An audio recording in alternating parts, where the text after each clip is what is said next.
तो चलिए, बड़ा प्यारा सा चैप्टर है calorimetry. Metry you know it is measurement, calorie is the unit of heat, heat का मेजरमेंट है ना। तो चैप्टर नेम हो गया कैलोरीमेट्री। कैलोरी, तो हाउ टू मेजर हीट। इसमें कुछ चीज़ें जो आपको कोई नहीं पूछेगा, समझने वाली चीज़ें समझा देता हूँ, जो लिखने वाली चीज़ें उसको लिखेंगे, ठीक है। पहले हमें समझ में तो आया कि what we mean by heat and what we mean by temperature. Heat क्या है? It is a form of energy. आप जानते हो किस रूप में रहता है, किसी बॉडी के अंदर रहता है। Without matter heat can not exist anywhere, it will be moving, that you say light rays are moving, that is also carrying some moment of heat. लेकिन वो रह नहीं सकता, रहने के लिए उसको एक घर चाहिए, वो है किसी बॉडी में रहेगा। बॉडी में रहेगा तो किस फॉर्म में रहेगा? जो एनर्जी है वो जिसको शायद आप लोग थर्मोडायनेमिक्स पढ़ोगे तो उसको आप इंटरनल एनर्जी कहोगे। वो चीज़ क्या है कि आप देखोगे कि हर एक बॉडी में, हर एक पार्टिकल के बीच में एक इंटरैक्टिव फोर्स है, एक मॉलिक्यूलर फोर्स है। जैसे ये पेन को मैं यहाँ से पकड़ के रखा हूँ तो ये वाला हिस्सा गिर क्यों नहीं रहा है? क्योंकि यहाँ वाला का सेक्शन वो वाला मॉलिक्यूल्स को पकड़ के रखा है। There is some force between the molecules, ठीक है। दूसरा हुआ कि the some molecules in every body they are under vibratory motion. If it is a solid they are in vibratory motion, in a liquid they are in Brownian motion, धीरे धीरे move कर रहे हैं। गैसेस से तो randomly move कर रहे हैं। So because of motion of the particles there is some kinetic energy associated with the molecules. तो अब मॉलिक्यूल्स के पास दो किस्म का एनर्जी हुआ, एक हुआ काइनेटिक एनर्जी, दूसरा हुआ potential energy because of the intermolecular force, है ना। पोटेंशियल एनर्जी कब होता है? वेन फोर्स, किसी एक स्प्रिंग को आप खींच के लंबा करते हो, इसके दो टर्न के बीच में फोर्स है बोल के तो छोड़ने से वापस आता है, तभी तो उसके अंदर एनर्जी स्टोर होता है। Earth is pulling this pen, that's why this is possessing certain potential energy. If there is no force there can not be any potential energy. Force होगा तो उस फोर्स के चलते मूव करने की कोशिश करेगा, and by virtue of its potential energy it will be capable of doing some work. That work done because of the position of this body, जिसके चलते मूव कर पा रहा है, तो उस एनर्जी को हम कहेंगे potential energy. Work energy part chapter में आप लोग ये सब चीज़ें पढ़े हो। तो हम देखें कि सारे मॉलिक्यूल के पास कुछ कुछ काइनेटिक एनर्जी है और कुछ कुछ पोटेंशियल एनर्जी है। The total sum of all kinetic energies and all potential energies, सारा मॉलिक्यूल का अगर जोड़ देंगे जो मिलेगा उसको आप हीट एनर्जी कह सकते हैं। That you have otherwise call as the internal energy, ठीक है। अब उसके पास जो हीट एनर्जी है that is the total sum of kinetic energy and potential energy. अब कितना है kinetic energy? Somehow you can measure कि ये कोई चीज़ अगर मूव कर रहा है, पार्टिकल का मास ये है, इतना स्पीड में जा रहा है, तो उसको काइनेटिक एनर्जी मेजर कर सकते हैं। लेकिन potential energy is not a measurable quantity there, क्योंकि जो इंटरमोलिकुलर स्पेसिंग है, सपोज हम कहेंगे कि यहाँ पर कोई एक मॉलिक्यूल है, it is not only interacting with nearest molecule, it is also interacting other molecules, and there is some force. Depending upon the force between the molecules, there is a difference in potential energy. It is next to impossible to calculate what is the potential energy associated with all molecules of the system. कहने का मतलब है heat content in a body cannot be measured. एक pen में भी कुछ heat है, कितना हीट है? No one knows. Cannot be measured. Heat content in a body cannot be measured. तो heat energy क्या हो गया? This total sum of all the kinetic energy and potential energy of the body. But then जैसे समंदर में कितना पानी है हमें मालूम नहीं है, हम एक गिलास पानी निकाल दिए, अब कितना पानी वो भी मालूम नहीं है, लेकिन कितना घट गया? एक गिलास। तो change in amount of water available in the sea can be recognised, but then कितना था कितना है हम पता नहीं कर सकते, लेकिन कितना बदल गया हम पता कर सकते हैं। सिमिलरली बॉडी में कितना हीट है मालूम नहीं, और कुछ हीट दे दी, अब कितना हीट है अभी मालूम नहीं, लेकिन कितना दिए, change in heat, that change in heat can be measured. समझ में आ रहा है? सो जो कैलोरीमेट्री में मेन चीज ये होता है कि what is the change in heat हम लोग पढ़ने वाले हैं। We want to measure the heat supplied और rejected by a system, what is the change in heat. क्या बात समझ में आया? अब टेम्परेचर क्या है? जब भी हम किसी बॉडी को टच करते हैं तो उसके अंदर की मॉलिक्यूल्स वाइब्रेट कर रहे हैं, मे इट बी लिक्विड और ए गैस और ए सॉलिड, कुछ भी हो, मॉलिक्यूल्स वाइब्रेट कर रहे हैं। वो मॉलिक्यूल्स आपकी उंगली में स्ट्राइक करते हैं। कितने सारे मॉलिक्यूल आपको स्ट्राइक कर रहे हैं, कितने जोर से स्ट्राइक कर रहे हैं और कितने जल्दी जल्दी स्ट्राइक कर रहे हैं। Number of molecule striking, the speed with which they are striking and the frequency with which they are striking all together give you the sensation of temperature. अगर बहुत सारा मॉलिक्यूल बहुत जोर जोर से और बहुत जल्दी जल्दी मार रहे हैं तो लगेगा कि हाई टेम्परेचर है, समझ में आ रहा है? मान लो कि किसी एक गैस बैलून का एग्जांपल ले लो, you will be able to understand. अगर किसी एक सिलेंडर में कुछ गैस है, बाइसाइकिल पंप जैसे आप पंपिंग करते हैं तो सिलेंडर गर्म हो जाता है ना, टेम्परेचर बढ़ जाता है। क्या होता है practically? Suppose here is some gas in a container, the gas molecules are moving, they are coming and striking the wall where you are touching the system. जहाँ पर आप टच कर रहे हो वो वॉल को आके मार रहे हैं, मारने के बाद वापस जाते हैं, फिर दूसरी जगह ठोकर खाते हैं, फिर वापस आते हैं, फिर मारते हैं। नहीं, अभी अगर हम वो गैस को कंप्रेस कर दें, आई मीन वॉल्यूम को घटा दें, तो जो मॉलिक्यूल आपको मारेगा वो जाएगा, जल्दी से वापस आएगा, क्योंकि जल्दी से वापस आना है, नियरेस्ट पोजीशन से इसको बाउंस बैक करना है। पहले इतना सारा गैस था, ये मॉलिक्यूल यहाँ पर टकराने के बाद वो वॉल में जाता था, वहाँ से वापस आके फिर मारता था। So frequency of striking was less. जब इसको आप कंप्रेस कर देते हैं, क्या हो जाता है कि जल्दी जल्दी मारने लगता है, तो टेम्परेचर बढ़ जाता है। हम कहते हैं गैस को कंप्रेस करो तो टेम्परेचर बढ़ गया, एक्सपांड करो तो टेम्परेचर घट गया। तो फिर आइसोथर्मल प्रोसेस कैसे होता है, जिसमें कंप्रेशन करते हैं, एक्सपांशन करते हैं, फिर भी टेम्परेचर कांस्टेंट रहता है। But then that is a part of thermodynamics, will see उसमें क्या होता है। फिलहाल तो हम देख रहे हैं कि what is temperature. When you touch a body, the particles of the body strike your finger, है ना। How many particles are striking, with what frequency they are striking, at what speed they are striking, all together give you a sensation of temperature. That means the temperature is only due to the moving particles. It is directly related to the kinetic energy of the particles moving inside. जो particle rest में, उनके लिए कोई temperature feel नहीं होगा। आप अगर किसी एक न्यूक्लियस को भट्टे में डाल दोगे, फर्नेस में डाल दोगे, बाहर निकालोगे, देखोगे उसका टेम्परेचर में कोई बदलाव नहीं आया, क्योंकि it is so tightly packed कि उसके अंदर का कोई चीज हिल डोल नहीं सकता। समझ रहे हो? न्यूक्लियस का टेम्परेचर कितना है? Absolute zero. कोई भी एटम किसी भी कंडीशन में ले लो, एब्सोल्यूट जीरो है उसका टेम्परेचर, क्योंकि उसके अंदर हिलने डोलने वाले पार्टिकल्स नहीं है। Neutrons and protons are so tightly packed. उसको लेके धूप में रख दिए या फिर किसी फर्नेस में डाल दिए, फिर निकाल के लेके आओ, उतना ही टेम्परेचर, क्योंकि उसके अंदर हीट ऑब्जर्व करने का कोई कैपेसिटी है ही नहीं। उसके अंदर particles are not in motion. समझ में आ रहा है? जिसके अंदर पार्टिकल्स मोशन में हो सकते हैं, वहाँ पर टेम्परेचर का फीलिंग आता है। क्या थोड़ा थोड़ा समझ में आया?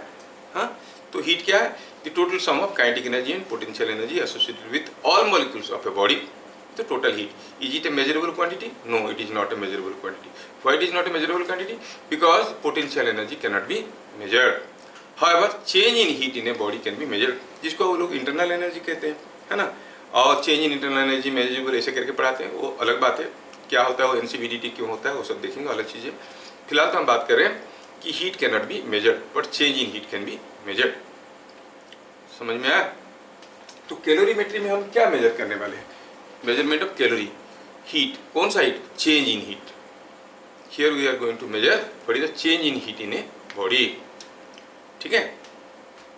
अब क्या होता है जब किसी बॉडी को आप हीट देते हो? ओवरऑल टॉपिक को थोड़ा सुन लेते हैं, फिर समझने में आसान हो जाएगा। जैसे मान लो कि हमारे पास कोई एक सॉलिड बॉडी है, you give some heat energy to this. The heat energy is absorbed by the moving particles in terms of photons, thermal photons कहते हैं। वो absorb कर लेते हैं, absorb करने के बाद वो थोड़ा ज़्यादा स्पीड में मूव करने लगते हैं। जैसे किसी एटम में आप एनर्जी दे दोगे तो electrons jump to the higher orbit, come back again, accordingly उनके बीच में खलबली शुरू हो जाता है। तो यहाँ पर जब आप हीट दोगे, जो पार्टिकल्स वाइब्रेट कर रहे थे, मान लो कि ये पार्टिकल ऐसे ऐसे वाइब्रेट कर रहा था, अब क्या होगा? अगर ये सॉलिड है तो इसका धीरे धीरे एम्पलीट्यूड ऑफ ऑसिलेशन बढ़ने लगेगा, क्योंकि वो हीट को ऑब्जर्व कर रहा है, एनर्जी उसका बढ़ने लगेगा। समझ में? तो अगर आप इसको कहीं अगर यहाँ पे छूते हो तो पहले ये जितना जोर से मारा था, अभी उससे ज़्यादा जोर से टच करेगा आपको, you will getting more temperature. मतलब when you supply heat energy to this, what happens? The kinetic energy of the molecules start increasing. समझ में? अब हुआ क्या है हुआ क्या है कि यहाँ पर दो मॉलिक्यूल्स थे, I am talking about two molecules. ये ऐसे हिल डोल रहा था, ये भी हिल डोल रहा था, आपने हीट एनर्जी दिया तो इसका एम्पलीट्यूड ऑफ ऑसिलेशन बढ़ने लगा, इसका भी बढ़ने लगा, ऐसे करके दोनों का बढ़ने लगा। अब समय क्या हुआ? अब इसको टच करोगे तो you get more temperature. That means the temperature is directly related to the kinetic energy of the molecules. ठीक है, सारा चीज़ को हम लोग फिर से लिखेंगे, खाली ओवरऑल एक आइडिया हो जाने से आसान रहेगा। तो हुआ क्या? काइनेटिक एनर्जी बढ़ने लगा। जब बढ़ने लगा, हो सकता है कि किसी एक समय पे ये मॉलिक्यूल आके यहाँ पे पहुंचा, ये मॉलिक्यूल आके यहाँ पे पहुंचा, उनके बीच में जो फोर्स था वो फोर्स में बदलाव आया। अब इनके बीच में जो इंटरमॉलिक्यूलर स्पेसिंग था, ये ऑसिलेशन के कारण पर्टिकुलर अमाउंट हीट के बाद इतने जोर से जब ऑसिलेट करेंगे, एक दूसरे से दूर हो जाएंगे, they will be able to work और overcome the mutual attraction force, एक दूसरे से दूर हो जाएंगे। जैसे ये पेन मैं पकड़ा हूँ तो ये वाला हिस्सा गिर नहीं रहा, गर्म करोगे कुछ समय बाद देखोगे क्या होगा, ये और पकड़ नहीं पा रहा है तो ये गिर जाएगा, आप कहोगे मेल्ट हो गया, वो बात अलग है, लेकिन ये गिर जाएगा। समझ में आ रहा है? तो क्या हुआ, इंटरमोलिकुलर स्पेसिंग बढ़ने लगा। अब जब फर्दर आप हीट देंगे तो ये दोनों एक दूसरे से दूर जाने लगेंगे। दूर जाने से इनके बीच में जो फोर्स था, उस फोर्स के चलते जो पोटेंशियल एनर्जी था, that potential energy will be affected. अब पोटेंशियल एनर्जी क्योंकि म्यूचुअल अट्रैक्शन था, when they are moving away from each other, what will happen, you are doing work against the mutual attractive force. Whenever work is done by a system, its energy decreases. Work is done against the system force, the energy will increase. तो potential energy धीरे धीरे बढ़ने लगा। मतलब आप जो heat दे रहे हो अब उसका काइनेटिक एनर्जी बनाने में मदद नहीं कर रहा है, पोटेंशियल एनर्जी को बना रहा है। और पोटेंशियल एनर्जी तो टेम्परेचर को किसी भी तरीके से हेल्प नहीं करता है। किसी का पोटेंशियल एनर्जी ज़्यादा है, you can not sense it by touching. Kinetic energy को सेंस करते थे इन टर्म्स ऑफ टेम्परेचर। अब क्या हुआ, जो हीट आप दे रहे हो वो क्या हो रहा है, पोटेंशियल एनर्जी में कन्वर्ट हो जाता है, तो टेम्परेचर नहीं बढ़ता है। हम कहते हैं कि बॉडी का फेज चेंज हो रहा है, इंटरमोलिकुलर स्पेसिंग बढ़ रहा है, सॉलिड से लिक्विड, लिक्विड से गैस होगा धीरे धीरे। तो जैसे हम दे रहे हैं उसको, हम कहेंगे जो हीट हम दे रहे हैं that is being utilised to raise the potential energy of the molecules. मेरे को समझ में आ रहा है? तो काइनेटिक एनर्जी नहीं बढ़ रहा है तो टेम्परेचर नहीं बढ़ेगा। So during the phase change the temperature will remain constant. लेकिन जो हीट आप दे रहे हो अंदर जा रहा है, कहाँ जा रहा है, वो पोटेंशियल एनर्जी में कन्वर्ट हो रहा है। सो जैसे लग रहा है कि हीट अंदर जाके छुप जाता है, क्योंकि हीट को यूजुअली कौन कितना हॉट है हम इसका टेम्परेचर से पता करते हैं। तो यहाँ पर टेम्परेचर नहीं बढ़ रहा है, तो लेमन्स लैंग्वेज में कहेंगे कि ये हिडन हीट बन जाता है, जिसको हम कहते हैं लेटेंट हीट। लेटेंट हीट हो जाता है, जो एनर्जी आप दे रहे हो लेटेंट हीट में कन्वर्ट हो गया। फिर एक पर्टिकुलर डिस्टेंस जाने के बाद और फर्दर हीट दोगे, फिर से ऑसिलेशन स्टार्ट होगा again, solid to liquid, liquid to gas, accordingly things will grow.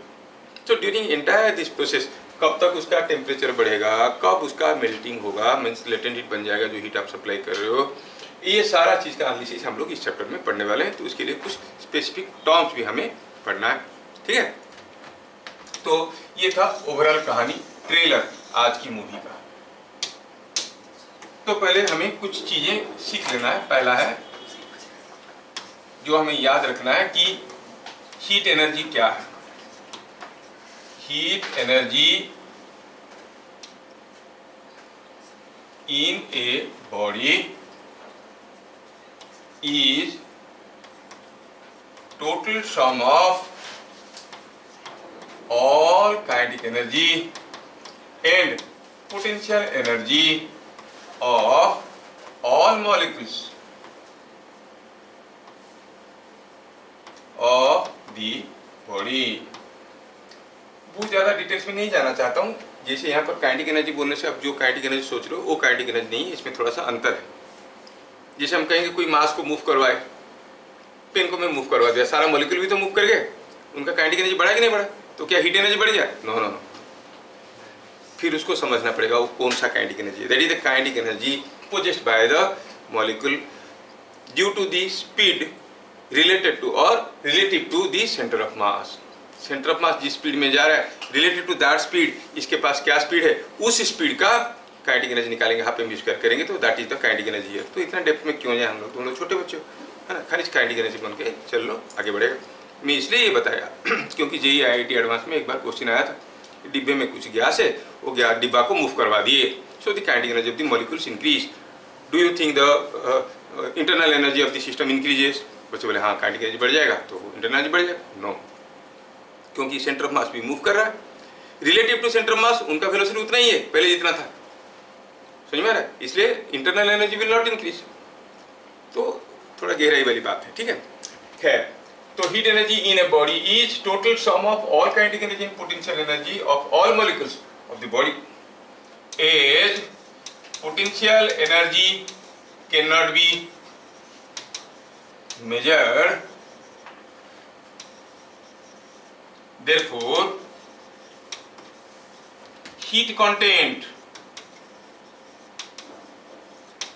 in a body cannot be measured।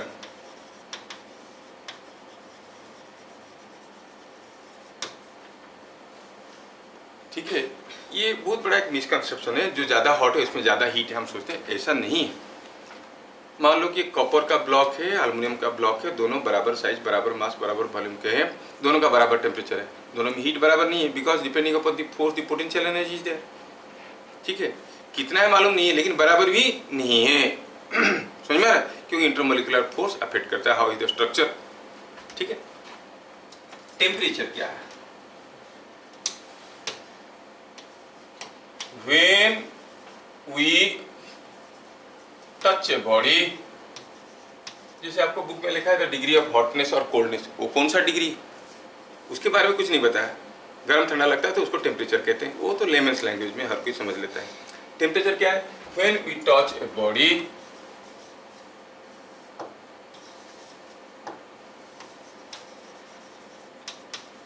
the temperature of the body as sensed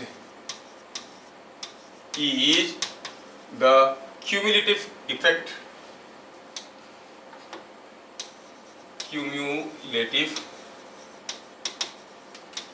of number of molecules, क्या बोला? Sense, तो जो sense करते हो, कोई चीज को सेंस करते हो, ठंडा है कि गर्म है कि क्या, सेंस, तुम्हारा सेंस ऑर्गन है कि नहीं? Touch sense. हीट को कैसे आप सूंघ के देखते हो, क्या टच करके देखते हो ना टेम्परेचर को?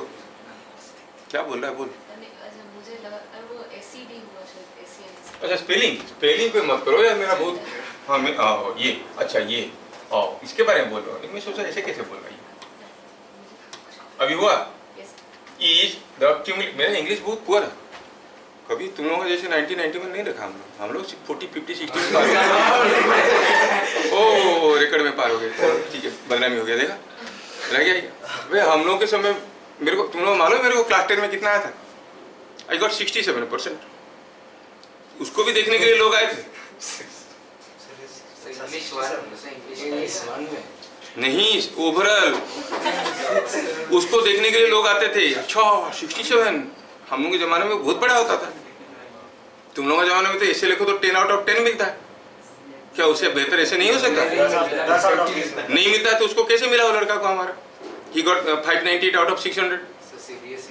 अब तो चलो जो भी है, हाँ ऐसी का कहानी कुछ अलग। फिर उसमें भी बच्चे लाते हैं 95, 96 लाते हैं इंग्लिश में, 100 भी लाते हैं। बासु का 100 है इंग्लिश में, इंग्लिश वन में ओवरऑल इंग्लिश में 100 है। हाँ चल छोड़, हाँ तो बात कर रहे थे, when we touch a body, the temperature of the body is sensed is the cumulative effect of number of molecules striking, the speed of striking and the frequency of striking। कोई नहीं पूछेगा आपको, आप लोग अच्छे बच्चे हो तो मैं बता रहा हूं। ठीक है, कितने मॉलिक्यूल मार रहे हैं धक्का आप क्या उंगली पे, कितने जोर से मार रहे हैं और कितने जल्दी जल्दी मार रहे हैं। ठीक है, तो हम देखें what is heat energy, therefore heat can not content in a body can not be measured, ये भी देख लिए। ध्यान रहे, heat content in a body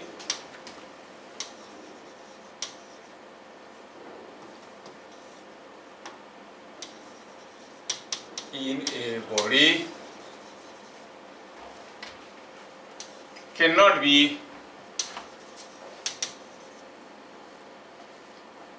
be measured from its temperature। Temperature अलग चीज है, as temperature accounts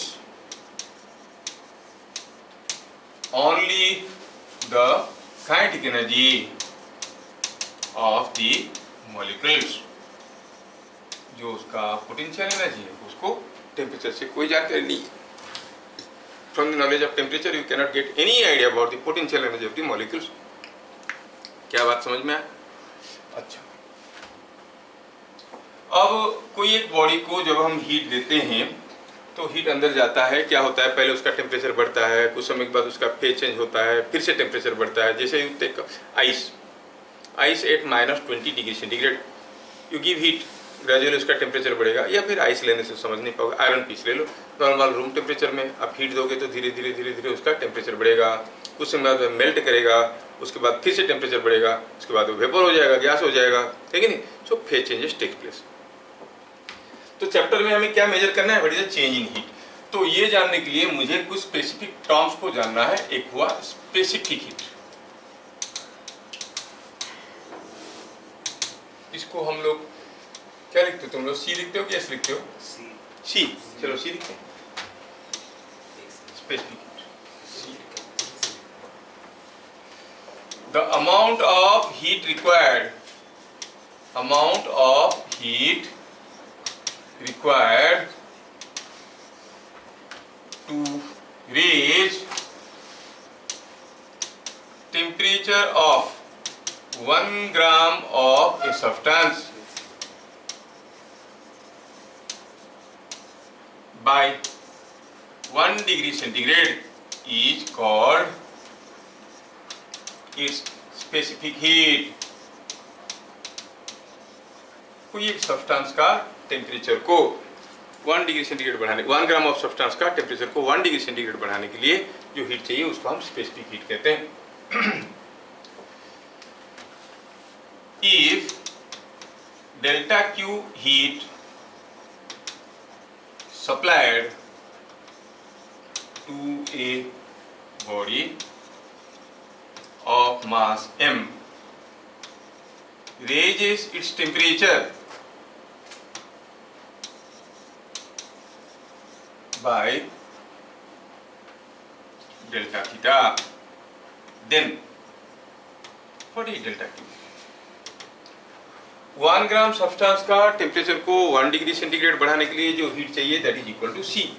और m ग्राम का है तो कितना हीट चाहिए, सबका टेम्परेचर बढ़ाना है, इसको भी सी हीट देंगे, उसको भी सी हीट देंगे, तो इट विल बी mc, वो भी 1 डिग्री सेंटीग्रेड बढ़ाने के लिए। और डेल्टा थीटा बढ़ाना है तो that into delta theta. So delta Q is mc delta theta. क्या बात लॉजिक समझ में आया? 1 ग्राम सब्सटेंस का टेम्परेचर को 1 डिग्री सेंटीग्रेड बढ़ाने के लिए जो हीट चाहिए उसको कहते हैं सी, है ना। और m ग्राम का होगा तो हर एक 1 ग्राम का सी हीट चाहिए तो mc। 1 डिग्री सेंटीग्रेड बढ़ाने के लिए हीट चाहिए तो इट इज mc। और अगर डेल्टा थीटा बढ़ाना है तो it is mc delta theta. Theta में यहाँ पर टेम्परेचर में ले रहा हूँ, ठीक है। थीटा क्या है, थीटा इज टेम्परेचर, मतलब जो डेल्टा थीटा है वो क्या है, final temperature minus initial temperature. तो इससे हमें ये पता चला कि the specific heat is given by delta Q by m delta theta. और इससे हमें ये भी पता चला कि the unit of specific heat है क्या, यूनिट ऑफ स्पेसिफिक हीट है क्या। देखो तो ये बन गया कैलोरी पर ग्राम डेल्टा थीटा। तो आप इसको डिग्री सेंटीग्रेड लिख सकते हो, केल्विन लिख सकते हो, जो भी जैसे आप चाहो डिग्री सेंटीग्रेड लिखो, कोई फर्क नहीं पड़ता है। And you know inter conversions, 20 degree centigrade is equal to how much kelvin? Absolute temperature में कितना होता है 20 डिग्री सेंटीग्रेड? तो 293 degree. Suppose temperature change of 20 degree centigrade, तो केल्विन स्केल में कितना चेंज हुआ? सेम 20, है कि नहीं? समझ में आ रहा ना? हाँ, तो इसलिए डेल्टा थीटा लिखने से यहाँ पर आप ये जो डेल्टा थीटा आप डिग्री सेंटीग्रेड लिखो या केल्विन लिखो चलेगा, क्योंकि सेंटीग्रेड स्केल में डेल्टा थीटा जितना होता है एब्सोल्यूट स्केल में उतना ही होता है। तो यूनिट बन गया कैलोरी पर ग्राम डिग्री सेंटीग्रेड। क्या बात समझ में आया? बढ़िया।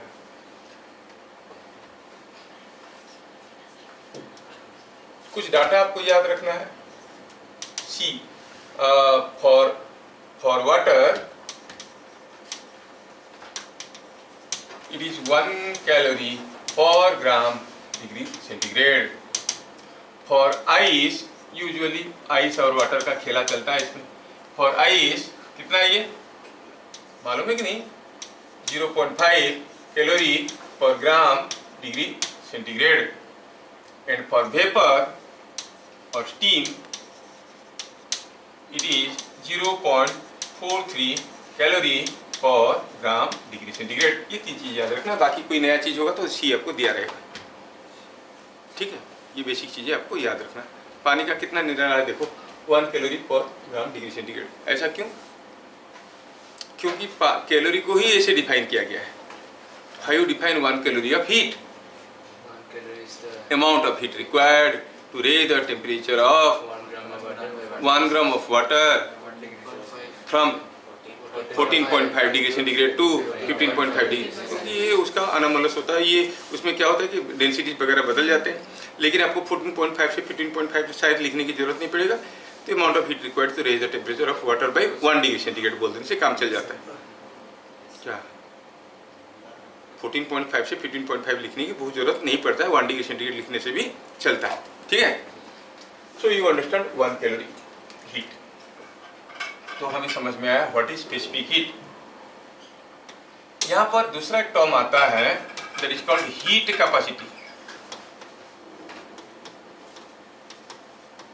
क्या है ये heat capacity? Heat capacity is the amount of heat required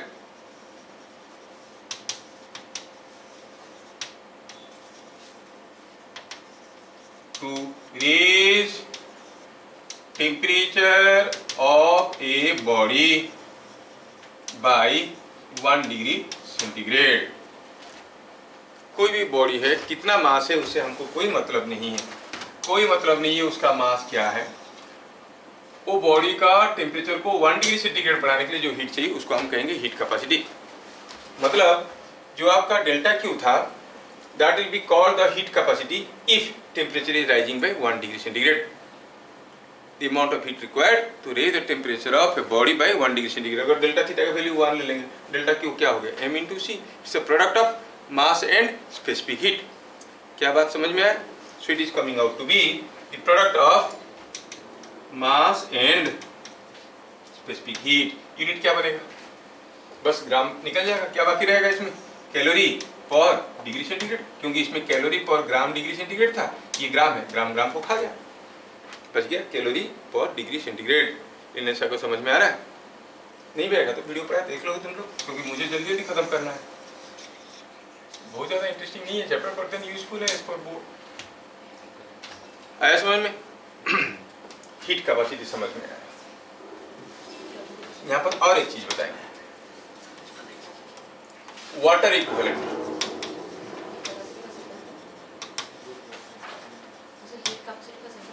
heat capacity का सिंबल मेरे को मालूम नहीं, तुमने लिखो बुक में जो दिया होगा, हम तो हीट कैपेसिटी लिखते हैं।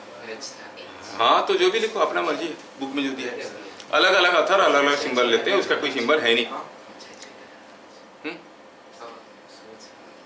हीट कैपेसिटी का सिंबल मेरे को मालूम नहीं है, अलग अलग बुक में अलग अलग दिया है। आप अपनी बुक में जो दिया होगा उसको लिखोगे, नहीं तो हीट कैपेसिटी लिखोगे, सिंबल की क्या जरूरत है? चीजें समझ में आ रहा ना? नेक्स्ट हुआ वाटर इक्विवेलेंट। क्या है ये water equivalent? The water equivalent of a substance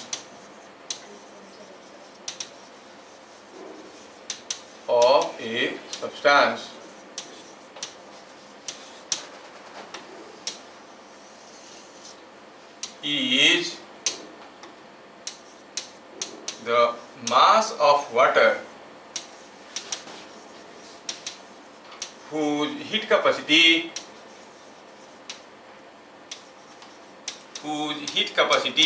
is same as that of the substance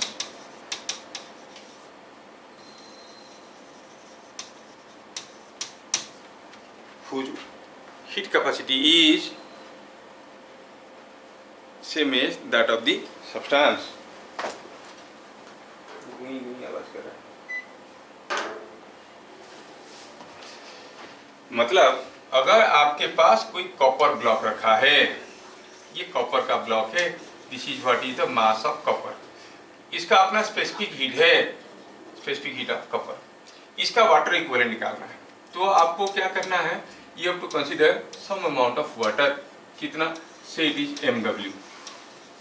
ऐसा लेना है कि इसका हीट कैपेसिटी इसका हीट कैपेसिटी बराबर है। मतलब इसका 1 डिग्री सेंटीग्रेड बढ़ाने के लिए जितना हीट देना पड़ता है, इसको भी 1 डिग्री सेंटीग्रेड बढ़ाने के लिए उतना ही हीट देना पड़ेगा। समझ में आ रहा है? तो ये जो मास ऑफ वाटर हुआ, दैट मास ऑफ वाटर, ध्यान रहे water equivalent is the mass of water. So unit होगा gram. It is the mass of water whose heat capacity is same as this. अब ये वाटर का हम जानते हैं कि वाटर का जो आपका अभी अभी हम लोग देखें कि क्या था वैल्यू इसका 1 कैलोरी पर ग्राम। तो आप कहोगे वाटर का वाटर इक्विवेलेंट क्या हो जाएगा mw into cw। This must be equal to mcu into ccu, मतलब कॉपर का हीट कैपेसिटी, और ये वैल्यू तो 1 है। मतलब mw क्या हो गया, mw is coming out to be same as, yes it is same as m for copper, c for copper। लेकिन पहले तो हम लोग इसको देखे थे, क्या था ये c for copper में, ये तो हीट कैपेसिटी था, इसका ये क्या यूनिट था कैलोरी पर डिग्री सेंटीग्रेड। इसका मतलब जो हीट कैपेसिटी और जो वाटर इक्विवेलेंट है दोनों एक ही चीज है, बस यूनिट्स अलग अलग है। अगर किसी एक मटेरियल का हीट कैपेसिटी है 20 कैलोरी पर डिग्री सेंटीग्रेड तो उसको वाटर इक्विवेलेंट क्या होगा 20 ग्राम। बात समझ में आया। सो सम बुक्स में ऐसे लिखा रहता है कि जो water equivalent is the heat capacity expressed in grams. बात एक ही हुआ जैसे आप समझो, बट दोनों चीज अलग अलग है। क्या मेरी बात समझ में आया।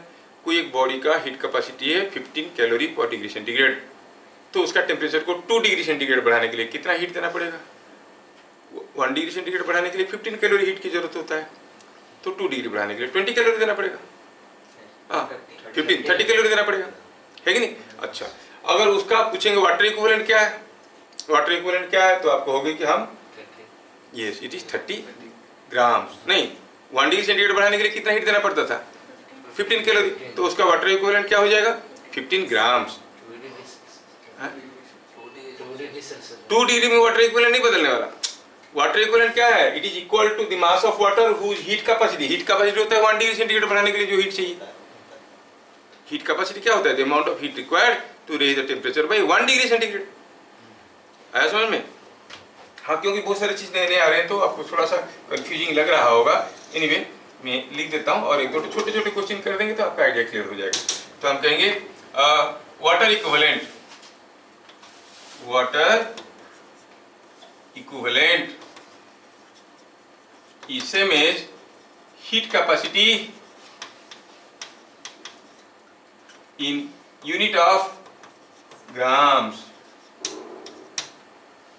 expressed in grams। समझ में। चलिए पहले चीजें समझ में आया कि नहीं, छोटे मोटे क्वेश्चन कर लेते हैं ताकि आपको थोड़ा पकड़ आ जाए, इसके बाद पढ़ेंगे। When 300 calorie of heat was given to 20 grams of an oil, its temperature changes from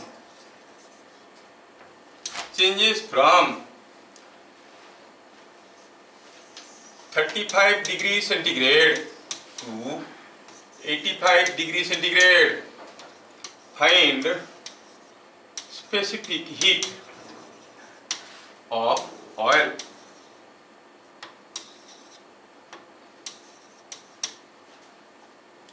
Also find its heat capacity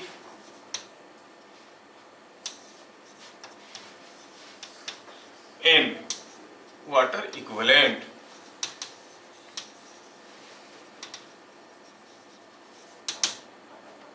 ये हो गया क्वेश्चन, सिंपल क्वेश्चन है, that everyone of you know how to do. आप में से हर कोई इसको कर सकता है।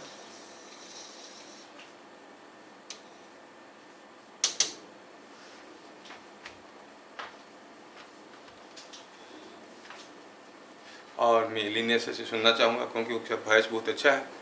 चल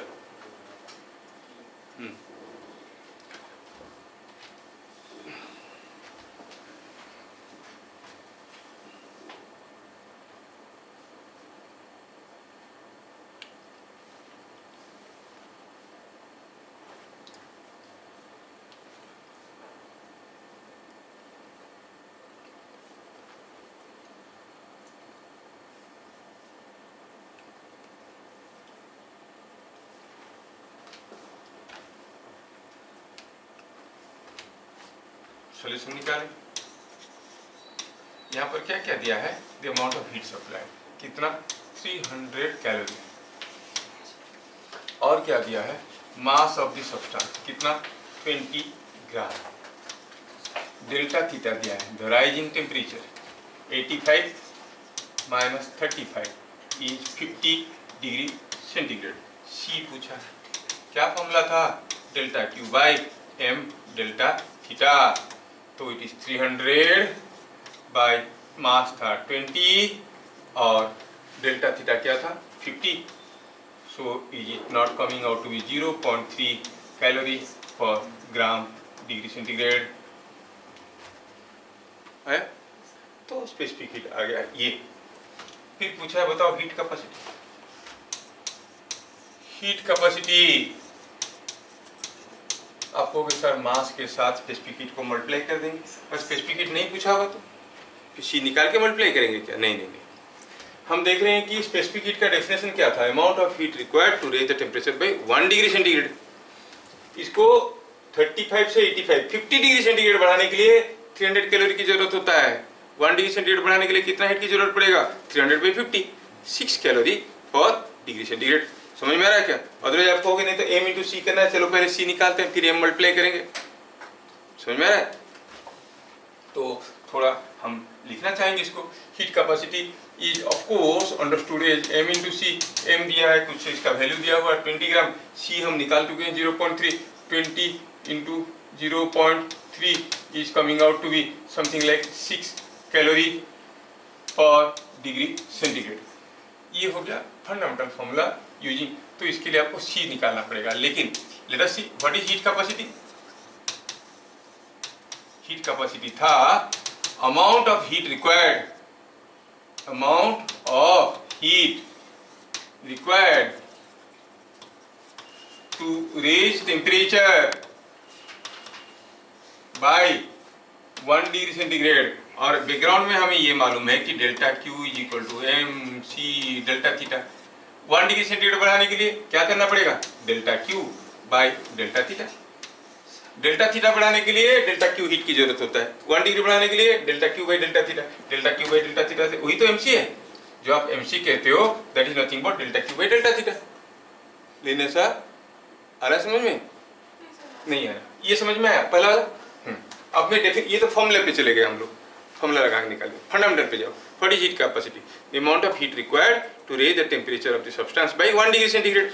यहाँ पर हमने कितना हीट दिया था भाई 300 कैलोरी दिया था, टेम्परेचर को कितना बढ़ाया 50 डिग्री सेंटीग्रेड, 1 डिग्री बढ़ाने के लिए कितना हीट की जरूरत होता है 300 by 50, that is what I am writing here, I am writing here is delta Q by delta theta. And आपका जो एमसी है वो एमसी ये नहीं है क्या, this is same as delta Q by delta theta, but if you think this way आपको C निकालने की जरूरत नहीं, तो it is coming out to be 300, delta theta क्या था 50, सो इट इज 6 कैलोरी पर gram, 6 calorie per degree centigrade. कोई पूछेगा बताओ what is the water equivalent, 6 gram, water equivalent is 6 gram. समझ में, वाटर इक्विवेलेंट इसका अगर हीट कैपेसिटी हुआ 6 calorie per degree centigrade, water equivalent will be 6 gram. समझ में। अगला question, what heat must be extracted from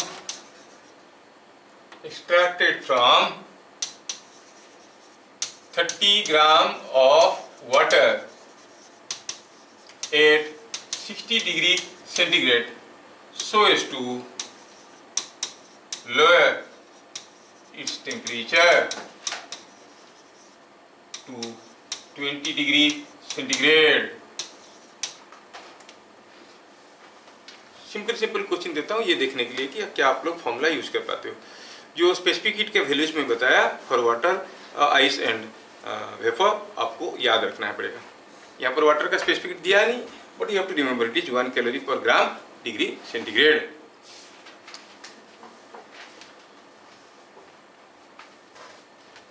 क्या मेरी बात समझ में आ रहा है? हाँ, कितना है आंसर बेटा? यस, सॉल्यूशन में what heat is to be extracted, the amount of heat to be extracted is equal to mc delta theta. Here temperature is coming down. जब डेल्टा थीटा पॉजिटिव है मतलब temperature is rising, delta Q is also positive है ना।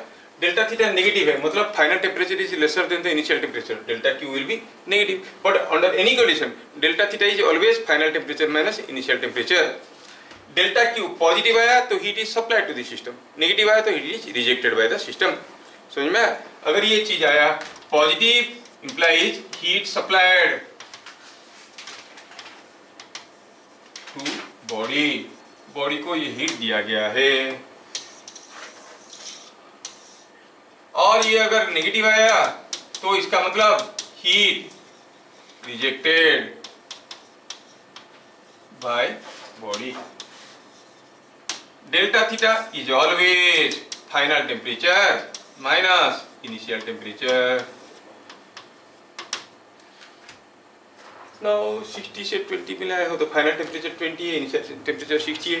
Delta Q का value निकालोगे तो automatically negative आएगा। Negative का मतलब हुआ what does the negative sign represent, heat is rejected, ये बताना है। ठीक है, what does the negative sign represent, तो ऐसे करो। तो क्या निकाले, वैल्यू निकालो तो कितना आया ये 1200 नहीं आया होगा, -1200 आया। हाँ वही लिखना है, वो इम्पोर्टेंट है, माइनस एन इम्पोर्टेंट है क्योंकि बाद में हम लोग दूसरे मिक्सचर को मिक्स करेंगे। ये हीट दे रहा है, ये हीट ले रहा है, तो कंजर्वेशन ऑफ हीट करेंगे उसमें, वो सब चीजें देखेंगे। अच्छा तो ये एम था फ्रॉम 30 ग्राम वाटर, सी था 1, डेल्टा थीटा था 20 minus 60, so it is coming out to be minus 1200 calorie. Minus sign indicates heat is rejected, minus sign indicates heat is rejected by the water. समझ में? Okay next. हाँ कितना heat extracted हुआ, तो 1200 calorie heat is extracted. Next question.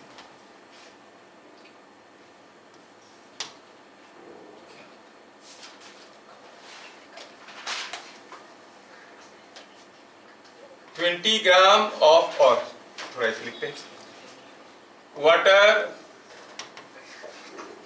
Of M1 gram at temperature theta 1 was mixed with M2 gram of water at temperature theta 2. Find common temperature. दोनों मिलेंगे तो common temperature क्या होगा?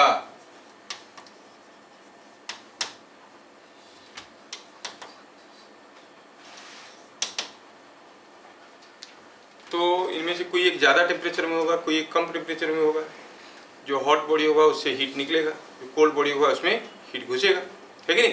तो आप कहोगे इसमें heat gain must be equal to heat loss, क्योंकि एनर्जी इज कंजर्व्ड। अगर हम दोनों को ऐसे मिला रहे हैं कि कोई हीट बाहर नहीं भाग रहा है। हीट कैसे भागता है? There are 3 different way, conduction, convection, radiation. Heat भाग जाता है ना, भागने नहीं दिए तो जितना हीट गेन हुआ होगा बाय द कोल्ड वाटर उतना ही हीट लॉस हुआ होगा बाय द हॉट वाटर, है ना।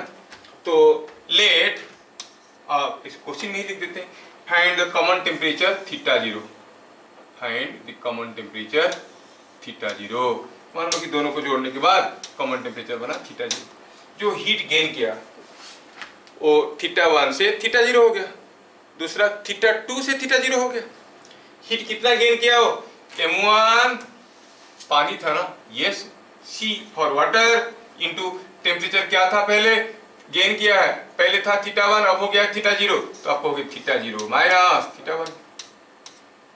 और दूसरा क्वेश्चन में लिखा नहीं है थीटा 1 और थीटा 2, ब्रैकेट में दे दिया। चलो आपको समझाने के लिए थोड़ा सा यहाँ पे लिख देते हैं हम लोग कि theta 2 is greater than theta 1 suppose.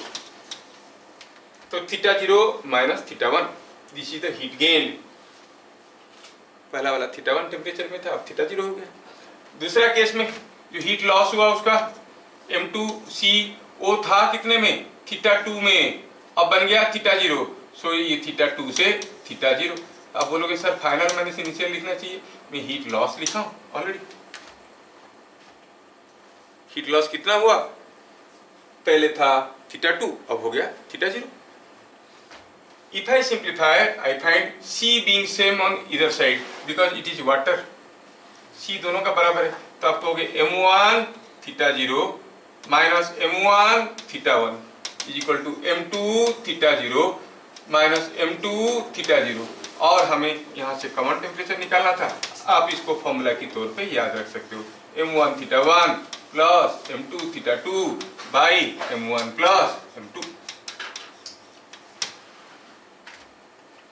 बात समझ में आया है? सो अगर ये θ2 ही तो लिखा है, ओ ये इधर इधर, हाँ हाँ हाँ हाँ, मेरा मिस्टेक मत पकड़ो यार, थोड़ा बहुत प्रिंटिंग मिस्टेक तो रहेगा। ये θ2 है, ये θ0 है, अब हुआ। तो फाइनल कॉमन टेम्परेचर क्या हो गया, m1 θ1 plus m2 θ2 by m1 plus m2। याद रहा? अगर हम कहेंगे, आप नोट पॉइंट में याद रख सकते हो, same type of liquid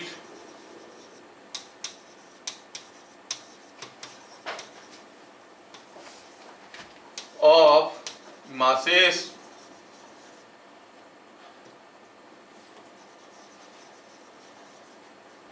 m1, m2, m3 etc.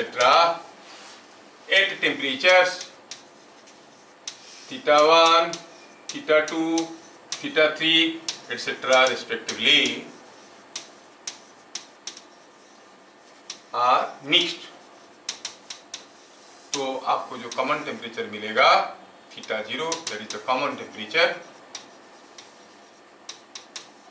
वो क्या हो जाएगा, m1 θ1 प्लस m2 θ2 सबका जोड़ो,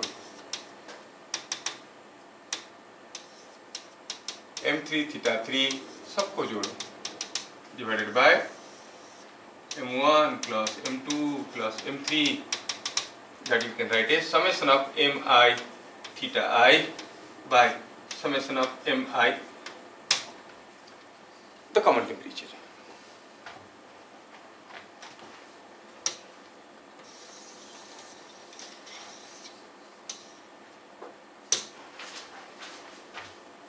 क्या बात समझ में आया? हाँ? ये तो आसान इसलिए हो गया क्योंकि सिमिलर टाइप मासेस थे, सबका स्पेसिफिक हीट बराबर था, अलग अलग होते तो कुछ और, हाँ कुछ सॉल्व करना पड़ेगा, वैल्यू डालना पड़ेगा। एनीवे लेट अस सी, अगर मैं आपको कहता हूं कि 40 gram of water at 20 degree centigrade is added to 60 gram of water at 80 degree centigrade, 40 gram at 20 degree centigrade, 60 gram at 80 degree centigrade add कर दिए पानी दोनों, कॉमन टेम्परेचर क्या होगा? जैसे आप लोग फॉर्मूला यूज करते हैं, ओरली कर सकते हो चीजों, 40 ग्राम water at 20 degree centigrade is mixed with कितना 60 ग्राम water at 80 degree centigrade, implies the common temperature will be 40 into 20 plus 60 into 80 divided by 40 plus 60। क्या बात समझ में आया? So it is coming out to be 800 plus it is coming out to be 4800 by 100 is equal to 56 degree Celsius हो गया, 56 degree से। समझ में आ रहा है? डायरेक्ट यूज कर पाएंगे इसे, ये क्वेश्चन आता है तुम लोगों का स्कूल में। Next,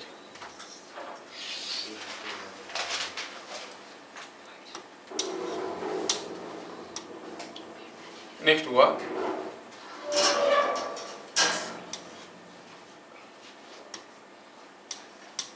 gram water at 100 degree centigrade was poured into a metal beaker of mass 100 gram at 20 degree centigrade if specific heat of beaker is 0.8 calorie per gram degree centigrade. Find final temperature of water.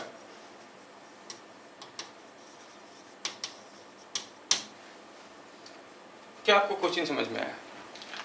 100 ग्राम पानी, 50 ग्राम पानी 100 degree centigrade में था, किसी एक metal beaker में डाल दिए, metal beaker का मास दिया है कितना 100 ग्राम, क्या टेम्परेचर में था? रूम टेम्परेचर में 20 डिग्री सेंटीग्रेड में था। तो पानी भरने के बाद तो गर्म हो जाएगा। फाइनली किसका टेम्परेचर ज़्यादा रहेगा, बीकर का कि पानी का? सेम रहेगा। तो what is that common temperature? You are asked to find out, है ना? चलिए कैसे करें?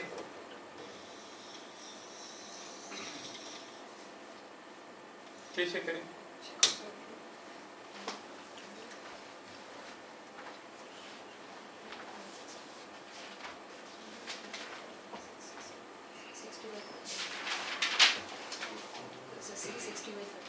कैसे हो सकता है? मैं तो रैंडम वैल्यूज दिया हूं।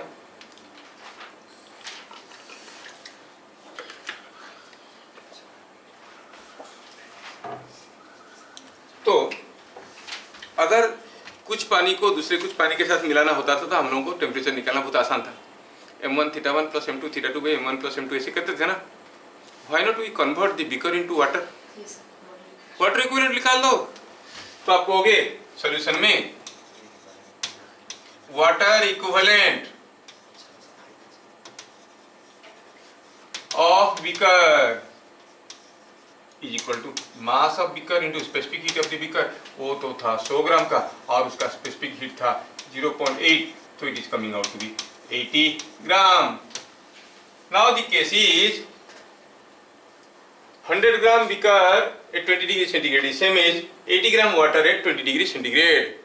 दोनों को मिक्स कर दी। आप ऐसे कह सकते हो, कैसे कहोगे?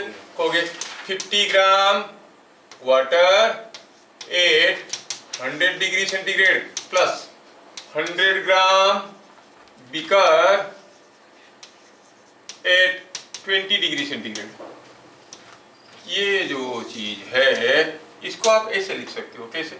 Is equal to 50 gram water at 100 degree centigrade plus इसका वाटर इक्विवेलेंट कितना निकल गया? कितना निकला है? 80 gram. It is same as 80 gram water at 20 degree centigrade.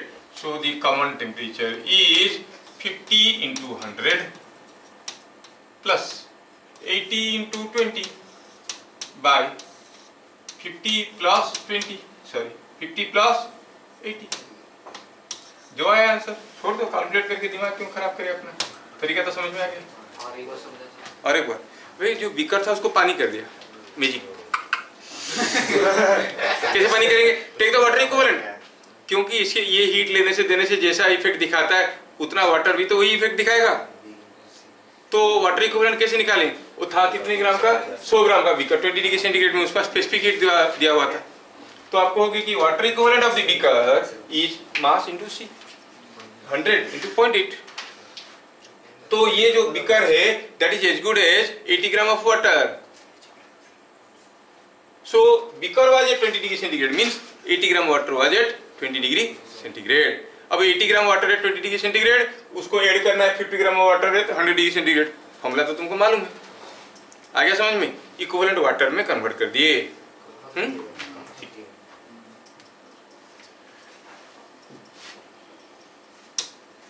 Next question, two liquids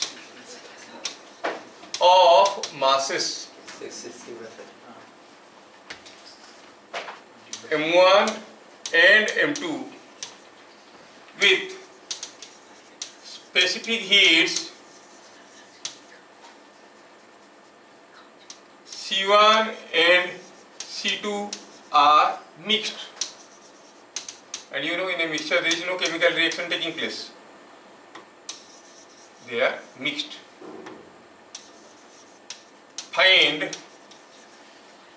equivalent specific heat of the mixture, mixture का equivalent specific heat क्या होगा।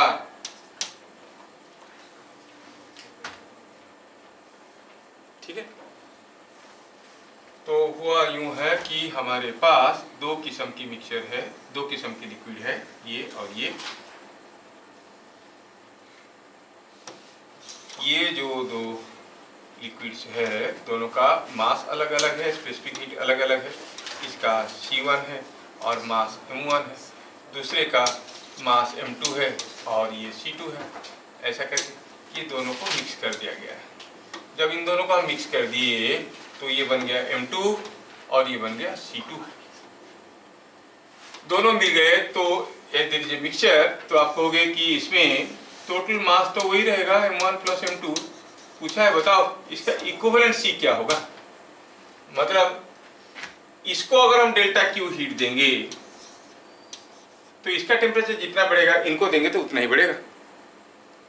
सपोज हम कहेंगे कि इसका टेम्परेचर को डेल्टा थीटा बढ़ाना है तो कुछ हीट देना पड़ेगा, कॉल इट डेल्टा Q1। इसका टेम्परेचर को भी डेल्टा थीटा बढ़ाना है तो आपको इसको कितना हीट देना पड़ेगा, डेल्टा Q2। और इसका टेम्परेचर को भी डेल्टा थीटा बढ़ाना है। जब इसका टेम्परेचर को आप डेल्टा थीटा बढ़ाओगे उसके अंदर M1 का भी टेम्परेचर डेल्टा थीटा बढ़ गया, M2 का भी टेम्परेचर डेल्टा थीटा बढ़ गया, दोनों का टेम्परेचर बढ़ गया। सपोज इसको हीट चाहिए डेल्टा Q, तो अगर ये डेल्टा Q है जिसका टेम्परेचर को डेल्टा थीटा बढ़ाने के लिए, डेल्टा Q1 है सिर्फ इसका टेम्परेचर को डेल्टा थीटा बढ़ाने के लिए, डेल्टा Q2 है सिर्फ इसका टेम्परेचर को डेल्टा थीटा बढ़ाने के लिए, तो ये तीनों हीट में आप क्या रिलेशन देखोगे, delta Q must be equal to delta Q1 plus delta Q2, है कि नहीं। वैल्यू डाल दो सबका, तो हम कहेंगे let delta Q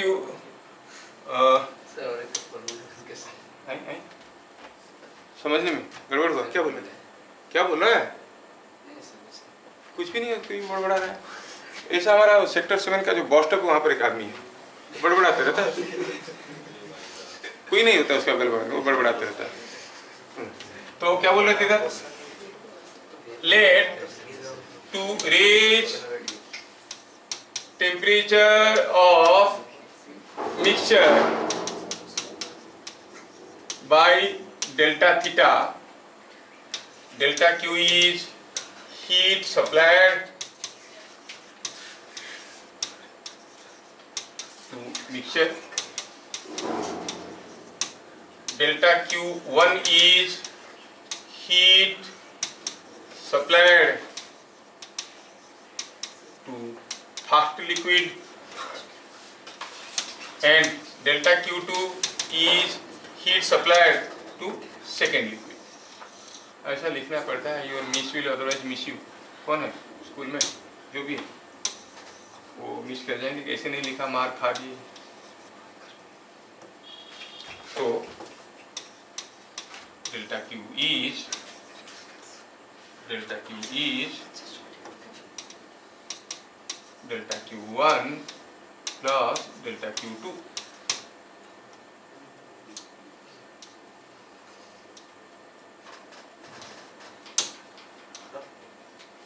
delta Q क्या था, M1 plus M2 total mass C equivalent into delta theta. Delta Q1 क्या था, फॉर्मूला बताओ, M1 C1 delta theta plus delta Q2 क्या था, M2 C2 डेल्टा थीटा। तो ये डेल्टा थीटा तो दोनों तरफ से गया, क्या मिल गया, equivalent C is equal to M1 C1, formula similar है, M2 C2 by M1 plus आया।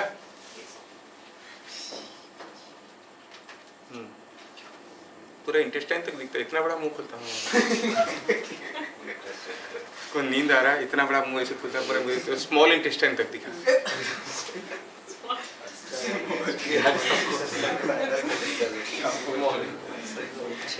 इतना बड़ा मुंह खुलता है, इतने रात में पढ़ने आओगे तो ही हाल होगा।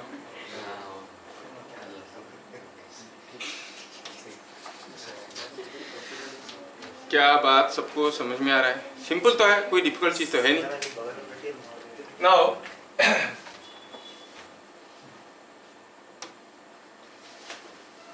यहाँ पर सोचो कि दो मेटल है, दो मेटल का ब्लॉक है, दोनों को सेम अमाउंट ऑफ हीट दिए, एक मेटल उसमें से बहुत ज़्यादा गर्म हो गया और दूसरा उतना ज़्यादा गर्म नहीं हुआ, तो किसका स्पेसिफिक हीट ज़्यादा है? दो ठो ब्लॉक लिए, एक मेटल ब्लॉक है, एक मेटल ब्लॉक है, दोनों को चूल्हे पे बैठाए, एक साथ बैठाए, दोनों को बराबर हीट देने लगे, पता चले एक का टेम्परेचर फटाफट फटाफट बढ़ रहा है, दूसरे का धीरे धीरे धीरे धीरे बढ़ रहा है। जिसका धीरे धीरे बढ़ रहा है उसका स्पेसिफिक हीट ज़्यादा है। आप देखेंगे अरे हाँ हाँ नहीं, he is correct thinking that way. दो मेटल ब्लॉक अगर सेम मास के हुए तो जिसका स्पेसिफिक हीट ज़्यादा है वो धीरे धीरे गर्म होगा। अच्छा, दोनों मेटल ब्लॉक सेम मास के हैं और दोनों सेम टेम्परेचर में 100 डिग्री सेंटीग्रेड में रख दिया गया खुले में, अब धीरे धीरे ठंडा होंगे तो हीट भागेगा from the body to the surrounding, है ना। कौन जल्दी ठंडा हो जाएगा?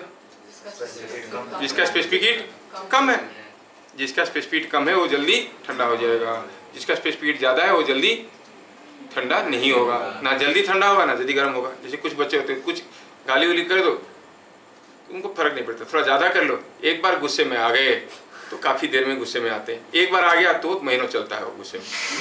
हाई स्पेसिफिक हीट, उसको बोलो तो भड़ूम से रिएक्ट करेंगे, अगले दिन पता चला ठंडा तो कैसा है ऐसा है करके बात करेंगे, क्योंकि टेम्परेचर बढ़ता जितने जोर से घटता भी उतनी जोर से, है ना। एल्युमिनियम का हुई है, एल्युमिनियम बर्तन को चूल्हे पे बैठा होगे तुरंत गर्म हो जाएगा, पकड़ नहीं सकते, और जब उसको उतार दिए तुरंत 2 मिनट में ठंडा। कहते हैं ये तो एल्युमिनियम बर्तन जैसा है, मतलब बहुत जल्दी गर्म होता है और बहुत जल्दी ठंडा भी हो जाता है, समझ में। और among most of the liquids आप देखोगे पानी का सरफेस जो आपका क्या है heat capacity, I mean specific heat सबसे ज़्यादा है। वाटर का 1 है, ऑयल्स का सब 0.6 0.7 ऐसे रहता है, 0.4 0.3 ऐसे रहता है अलग अलग ऑयल का। Among most of the liquids आप देखोगे वाटर का सबसे ज़्यादा है। तो पानी बहुत धीरे धीरे धीरे धीरे गर्म होता है और बहुत धीरे धीरे धीरे धीरे ठंडा होता है। ऑयल बैठा दोगे, पानी बैठा दोगे, मान लो कि 100 ग्राम ऑयल चूल्हे पे बैठा है 10 मिनट के लिए, 100 ग्राम पानी चूल्हे पे बैठा है 10 मिनट के लिए, दोनों का टेम्परेचर बढ़ेगा before they reach there boiling. अगर टेम्परेचर बढ़ रहा है तो किसका टेम्परेचर ज़्यादा बढ़ जाएगा? ऑयल का। ऑयल ज़्यादा टेम्परेचर में आ जाता है ना, वो ज़्यादा टेम्परेचर में आता है। तो इसमें हम लोग जब पूरी लूची वगैरह बनाते हैं, सिंगाड़ा बनाते हैं, तो किस में बनाते हैं? पानी में नहीं बनाते। हाँ, पानी को गर्म करो ठंडा करो तो दिन निकल जाएगा, है कि नहीं। पता चला कि अभी गर्मी के दिन में वो ओवरहेड टैंक में पानी गर्म है, रात में 10 बजे नहाने के लिए जाओ तब भी गर्म पानी आता है, है कि नहीं। अगर ऑयल होता तो रात में ठंडा ऑयल आ जाता, है कि नहीं। तो मजाक के लिए बोला, समझ में आ रहा है। तो किसका स्पेसिफिक हीट ज़्यादा है कम है, वो फीलिंग आ रहा है ना। जिसका स्पेसिफिक हीट ज़्यादा है वो धीरे से बहुत देर में गर्म होता है और बहुत देर में ठंडा होता है। जिसका स्पेसिफिक हीट कम है फटाक से गर्म हो जाएगा और फटाक से ठंडा भी हो जाएगा। क्या बात समझ में आ रहा है? ये सब क्वेश्चन पूछते हैं अक्सर, और अक्सर ये भी पूछते हैं कि रिलेटेड क्वेश्चंस, ट्रेन में वो चाय देता है तो गर्म रहता है, घर में बना के रखो 5 मिनट के बाद देखो ठंडा हो गया। घर में कोई गेस्ट आया है, अब चाय कप दे दो, और बात करने में 10 मिनट लेट हो गया तो चाय ठंडा हो गया, गर्म करना। वो तो लेके घूमते रहता है और जब भी देता है गरम गरम देता है। ट्रेन वाला चाय गरम कैसे रहता है और घर वाला क्यों ठंडा हो जाता है? क्योंकि ट्रेन वाला चाय में मिल्क वगैरह तो होता नहीं है, डुप्लीकेट पाउडर डालते हैं, वो पानी ही पानी होता है, खाली कलर बदल देता है। वो पानी है तो एक बार गर्म हो गया तो गर्म ही रहता है। घर में क्या हम लोग मिल्क विल्क डाल के बनाते हैं, जिसका स्पेसिफिक हीट कम है तो क्या है, छोड़ दिए थोड़ी देर के लिए जल्दी से ठंडा हो गया। और उसमें तो मिल्क नहीं है, मिल्क जैसा कुछ है, क्या मालूम क्या है, वो कुछ पाउडर डाल देता है, पानी ही पानी होता है, इसलिए ज़्यादा समय गर्म रहता है। वो ज़्यादा समय गर्म रहता है, जल्दी ठंडा नहीं होता है, जबकि ये जल्दी ठंडा हो जाता है। क्या बात समझ में आया? कभी कभार कोल्ड कंट्रीज में ये रिलेटेड क्वेश्चन आएगा, सारे नहीं लिखेंगे हम। कोल्ड कंट्रीज में क्या करते हैं वो लोग, जो ग्रेन फील्ड होता है वहाँ पर क्या करते हैं, उसमें पानी भर देते हैं फील्ड में। क्यों? क्योंकि रात में इतना ठंडा होता है वहाँ पे कि वो जो स्टीम है उसके अंदर, स्टीम के अंदर जो पानी है थोड़ा सा वो आइस बन जाएगा, है ना। जो आइस हो जाएगा तो आइस एक्सपांड्स, आइस का डेंसिटी वाटर से कम है, वो अगर फूल जाएगा तो वो स्टेम को सब फाड़ देगा, अंदर का पानी जब आइस हो जाएगा, है कि नहीं। मान लो कि कोई प्लास्टिक का, बहुत ही नरम प्लास्टिक का पॉलीथीन में पानी लेके डीप फ्रीज में रख दो तो फाड़ देगा उसको, जब आइस बनेगा फूलेगा, वॉल्यूम बढ़ेगा उसका, क्योंकि density of ice is less, it floats in water, you know. तो सुबह देखोगे तो पता चला पेड़ मर गया, क्यों? क्योंकि उसका पूरा स्टोमाक ही फट गया। समझ में आया? इसलिए हम लोग क्या करते हैं उसमें, वो लोग क्या करते हैं उसमें पानी भर देते हैं, फील्ड में पूरा पानी भर देंगे तो पानी इतना जल्दी फ्रीज नहीं होगा, क्योंकि स्पेसिफिक हाई है, तो सुबह वो पानी को ड्रेन आउट कर देते हैं। समझ में आया? तो ये 2-3 एग्जाम्पल बताए, ये सब आता है तुम्हारा स्कूल एग्जाम में, लिख पाओगे ना जब आएगा? ठीक है।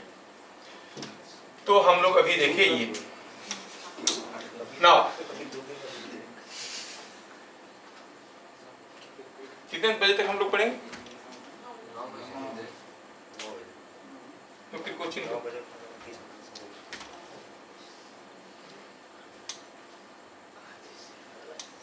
10 ग्राम of oil at 20 degree centigrade was added to 20 gram of water at 30 degree centigrade.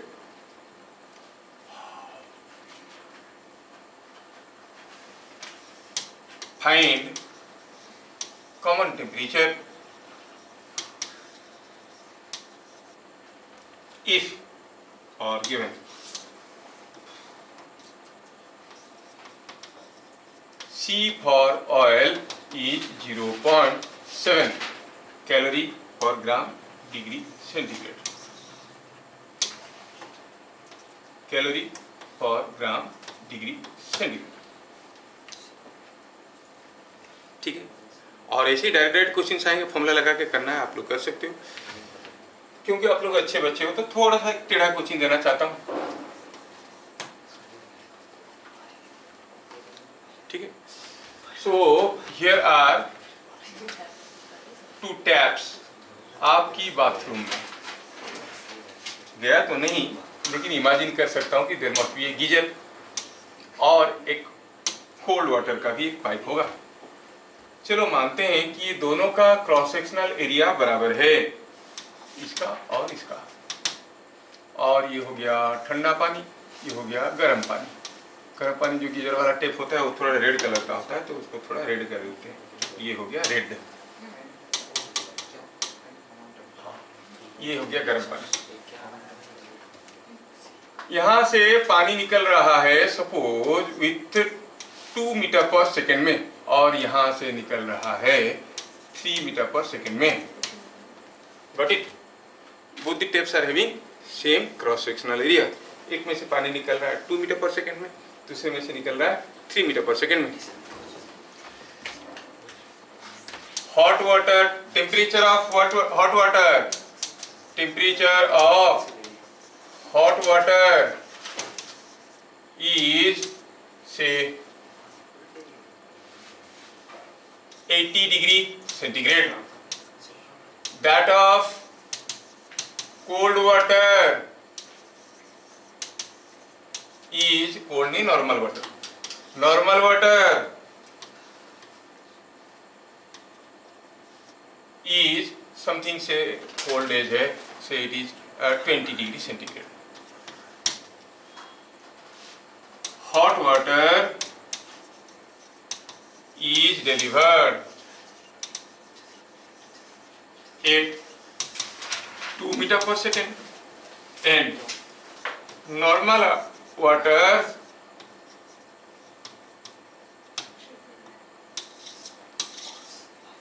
is delivered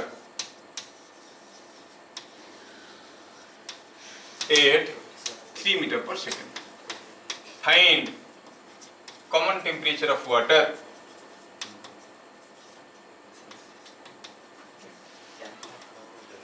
in bucket. यहाँ पर बकेट रखा हुआ है, आप इसमें पानी भर रहे हो। हॉट वाटर का कलर कैसा होता है? वाटर तो वाटर है, सोच और कोल्ड वाटर का डिपेंड करता है कितना कोल्ड है, नहीं?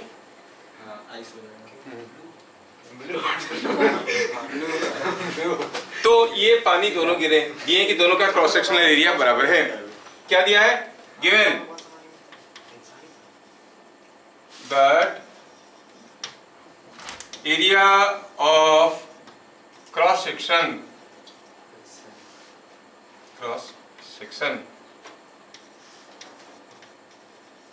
is same, दोनों का क्रॉस सेक्शनल एरिया बराबर। एक में नॉर्मल वाटर आ रहा है, एक में हॉट वाटर आ रहा है। ये आया हॉट वाटर, ये नॉर्मल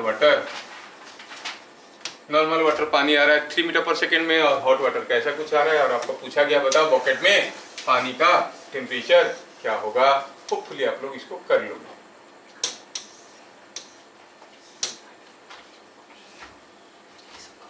जल्दी भरो, तो पानी भर जाएगा इसमें। पानी भर गया तो फिर मुश्किल हो जाएगा। चलो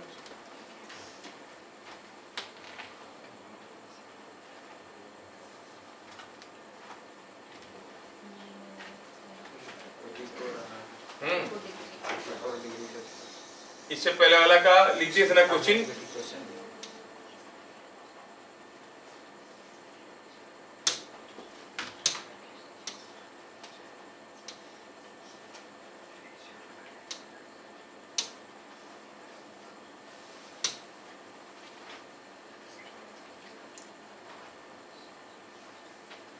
फिगर से लिखते हो, इन द फिगर सोन बोलने से होता है, इतना लिखना क्या है।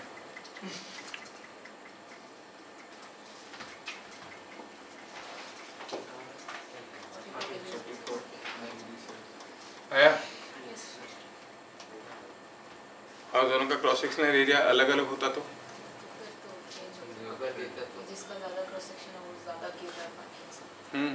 वो ज्यादा को कैसे इनकॉर्पोरेट करते हैं अपने सॉल्यूशन में।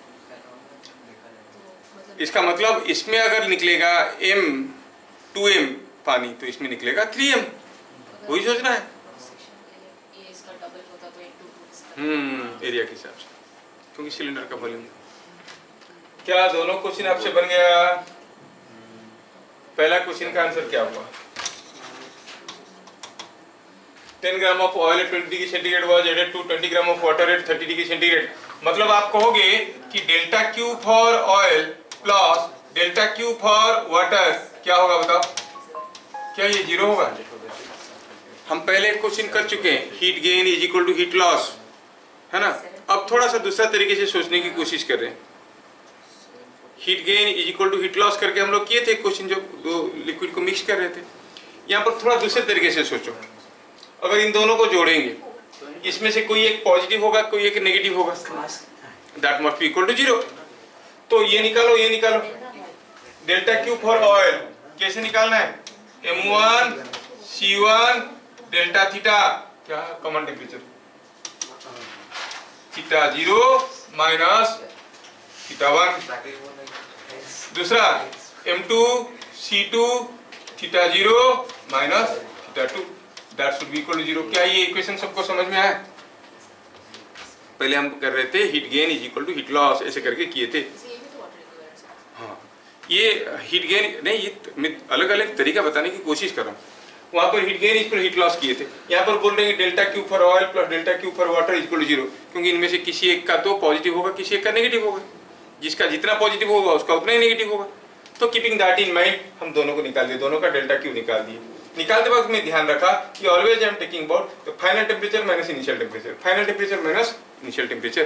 फाइनल टेम्परेचर मतलब कॉमन टेम्परेचर थीटा 0, ऐसे पूछा है। फाइनल टेम्परेचर थीटा 0 है। उधर लिखते वक्त उल्टा लिखता था, हीट लॉस लिखता था तो इनिशियल माइनस फाइनल करता था। अब लिख रहा हूँ final minus initial. Gain in heat of this one plus gain in heat of this one must be equal to 0। Algebraically, if you add the gain of heat or loss of heat, it will be equal to 0. अब value सबका मालूम है, everything is given to you. C2 क्या है? Water है, 30 degree centigrade, C2 is 1। आप सबका value डालो। क्या यहाँ से आपको कॉमन टेम्परेचर मिल रहा है? M1 क्या लेंगे? 10 ग्राम, C1 दिया हुआ है, कुछ दिया ना, हाँ 0.7, थीटा 0 पता करना है, theta 1 was 20 degree centigrade, m2 is 20 gram and theta 2 is 30 gram, 30 degree centigrade. Value डाले और थीटा 0 का वैल्यू निकाले। आया कितना आंसर है? 27.4। 740/27 डिग्री सेल्सियस। अगला में गर्म पानी ठंडा पानी